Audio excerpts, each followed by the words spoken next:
Repent, confess, give your life to the one who matters the most, Christ. Something very precious away from me. I will never talk to her ever again. I will never be able to hold her again. But I forgive you. Words of forgiveness from some of the family members of those killed in Wednesday night's tragedy at Mother Emanuel. This as the Low Country and nation and people around the world pause to remember the victims. We're live in downtown Charleston this morning as Mother Emanuel prepares for its first service since the night that gunman killed 9 people inside a Bible study. Megan Dice is live for us outside of Emanuel AME, and you can hear the music pouring out into the street. Megan? That's right. Good morning, Brad. Well, Sunday worship here at the historic Mother Emanuel AME Church underway now. I'm going to step out of the way to show you what's going on here. Now at 10 this morning, all the church bells, 80 churches around the city of the Low Country will be ringing their bells as a sign of unity in our city, the Holy City. Family members say they welcomed him in with open arms. And then he opened fire, killing them. And today, Mother Emanuel, the city, the country, and the world remember. Let's go inside. We'll have this service in its entirety for you here on News 2 and accounton2.com. Breaking news, 3 children missing all night long and through the morning, found safe inside a home down the road. Here's what happened just before we came on the air this morning at 11. You think they took us to the house? They found them.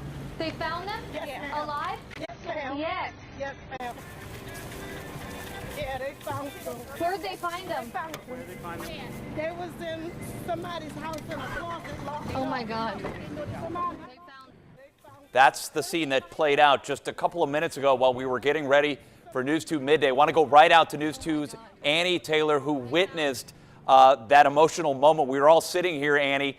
We heard a couple of those cruisers take off down the road, and we knew something was happening, but you got that goosebump moment when the family came running out. Well, across the Low Country, many forced from their homes as a result of the floodwaters, and one of the hardest hit areas in North Charleston, the Pepper Hill community. News 2's Annie Taylor joins us live from the neighborhood in North Charleston this morning with the very latest there. Good morning, Annie. Hi, good morning, Octavia. Yes, we are on Peppercorn Lane. Here's a little bit about what they had to say yesterday afternoon. Everything just came up, so I mean, really don't have anything to look forward to. The house is just demolished, the straw is just destroyed. Brand new refrigerator turned sideways. The whole house, but just like this water here. Stay with us. We're coming right back after this.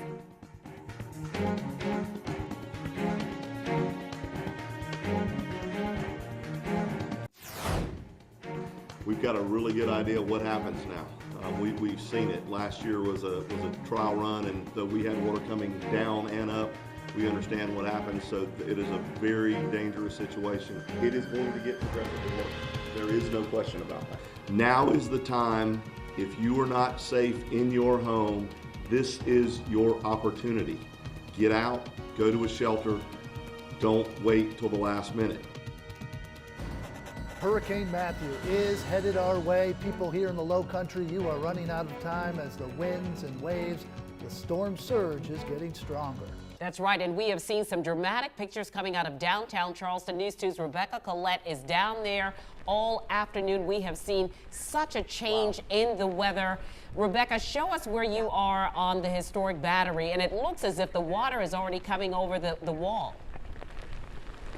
It is, Carolyn. We're right on the Battery, right at East Battery and Murray. So what you think about where the big park and the cannons are, that's where we're standing. And this is the seawall here. And yes, we are seeing water come up over the seawall. The big change from what was here, 1 o'clock I was down here. It wasn't raining. It was just a little overcast. I mean, we're getting beat up, pelted by this rainwater. It's coming in horizontally at this point. I've got on 3 layers of clothes, and I can tell you, it actually hurts when it hits. That's how fast it's coming in and how hard it's hitting us. Live with coverage you can count on. This is News 2 at 11.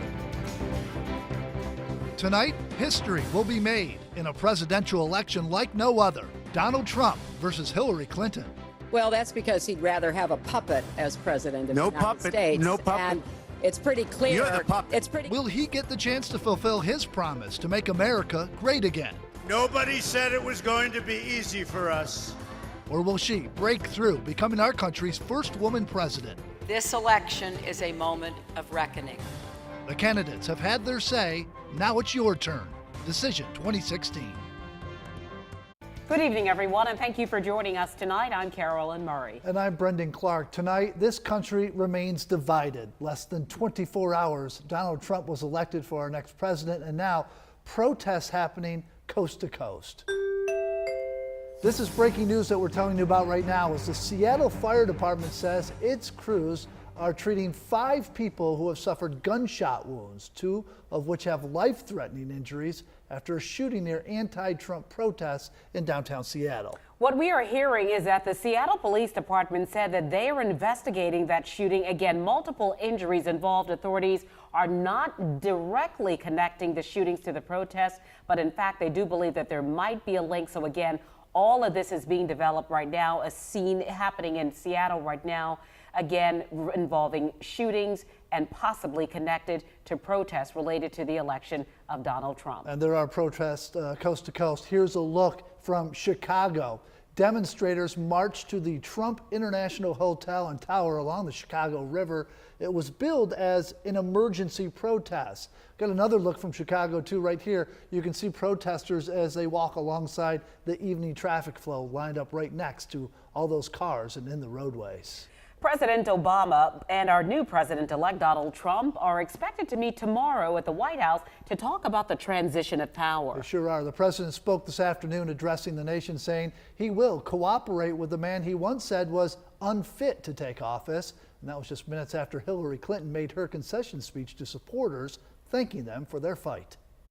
This is painful, and it will be for a long time. Right here in the Low Country, election results are still settling in. Many people say they're in shock by the results. News 2 Sophia Arizosa gives us a look at the numbers to see how this year's compares to the last presidential election. All right, so taking a look at those numbers, and it apparently looks, Sophia, from the information that you gathered, even though we felt like there were long lines, people standing for hours, it was all pretty consistent with what we've seen in past elections. Yeah, there was pretty much about 65% give or take in each county.